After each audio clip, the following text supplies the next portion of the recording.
guys, if you're out there and you're looking for a beginner friendly video which is explaining about the exposure triangle, then this is the right video that you clicked on. First and foremost, welcome to my channel. My name is Sophia. So what is exposure triangle?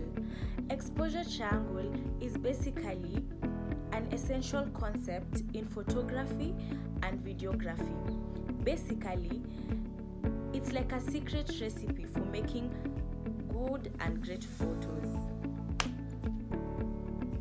So it has three components, which is the aperture, the shutter speed, and the ISO. Let's start with the aperture. Let's imagine the aperture as the pupil of your camera. So basically, it controls how much light enters inside the camera. So the lower the aperture, the more background blur in your photos, hence smaller portions of image in focus. So the lower your aperture, the more your background will be blur. The difference is the higher the aperture, it results to less background in your image, the less background blur in your image, hence larger portions of image in focus.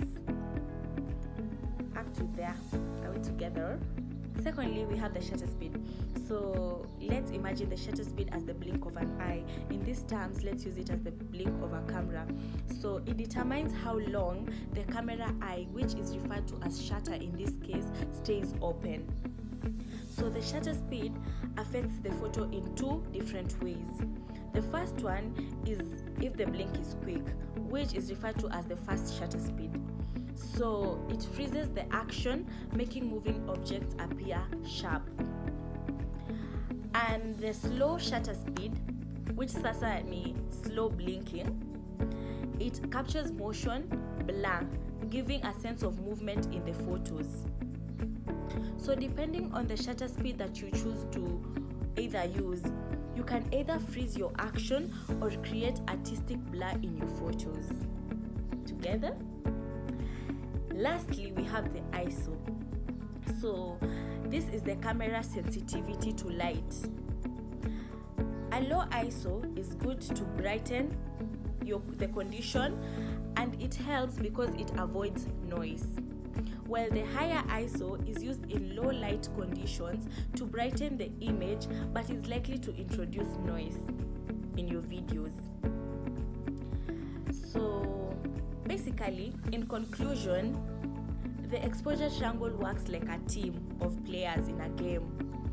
The shutter speed, the ISO, and the aperture need to cooperate to get the perfect photo. In case if one setting changes, then the other might need to adjust to keep the exposure balanced. In short, it's all about finding the right balance between these three factors to capture a well-exposed photo. Well, this is the end of this video. Make sure you like, comment. Yeah, this is just a beginner friendly for explaining the exposure triangle in general. So till next time, bye.